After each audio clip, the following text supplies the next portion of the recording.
The company's annual holiday party was supposed to be a night of laughter, music, good food, and celebration with colleagues.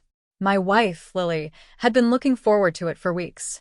She worked as a marketing manager at a tech firm, and this event was the highlight of the year for her team. All day, she fussed over her look, choosing the perfect red dress, styling her hair to perfection, and reapplying her lipstick in front of the mirror.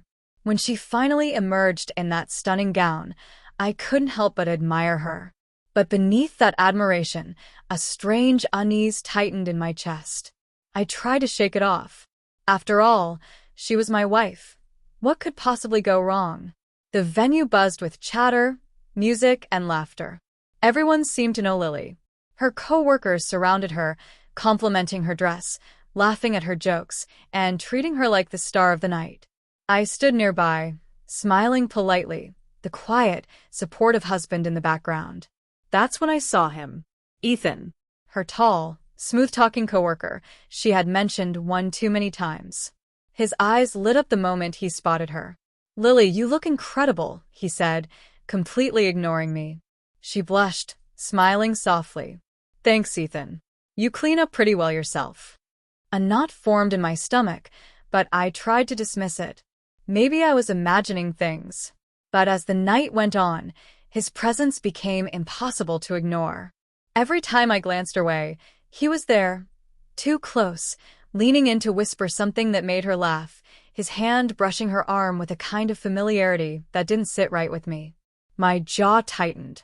I forced a calm smile and sipped my drink, pretending not to notice. Then the music changed. The host announced the couple's dance. Before I could even ask Lily to join me, Ethan stepped forward, hand extended toward her. "May I?" he asked. I expected her to laugh it off or politely decline. Instead, she hesitated and then smiled. "Sure, just one," she said. My stomach dropped. I stood frozen as she walked onto the dance floor with him. The crowd cheered while soft music filled the hall. They danced closely, far too closely. Her hand rested on his shoulder. His arm circled her waist. Every spin, every laugh, every smile felt like a public betrayal. When he dipped her at the end of the song, the applause thundered through the room. Ethan looked at me and smirked. I didn't make a scene. I downed the rest of my drink, set the glass aside, and waited for them to return. When they finally did, Ethan still wore that smug grin. He patted my shoulder casually. "Man, your wife's a great dancer. Lucky guy." I forced a thin smile. "Yeah, luckier than you realize." Lily looked between us nervously. "Ethan, maybe you should." I cut her off. "Actually, Ethan, since you enjoy getting close to other men's wives, maybe I should show you how I dance." The smirk vanished. "Hey man, relax." He didn't finish. My fist connected with his jaw, clean and solid. The room went silent. Ethan stumbled backward, crashing into a table before collapsing onto the floor. Gasps echoed across the hall. Lily grabbed my arm, shouting, "James, what are you doing?" I looked down at Ethan, my voice calm. "That was your warning dance. Next time, it won't end so politely." Security rushed in, trying to de-escalate the scene. I didn't resist. I stayed composed, too composed. "I'm done here," I said flatly, turning toward the door. Lily followed, whispering sharply, humiliated. "You embarrass me." I stopped and faced her. "No, Lily. You embarrassed us. I just ended the show you started."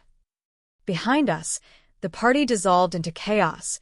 Whispers, camera flashes, Ethan being helped to his feet. I didn't look back. The drive home was silent. She finally spoke, voice trembling. "It was just a dance, James. You overreacted." I waited until we pulled into the driveway. Then I turned to her and said quietly, "You let another man hold you like that in front of everyone. You let him treat me like I wasn't even there. And you call that just a dance?"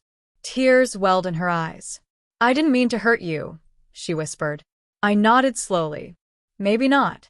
But you did, and the world saw it."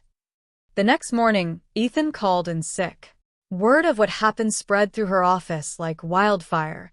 The innocent dance, that turned into a spectacle. Her boss called her in for a talk about professional conduct.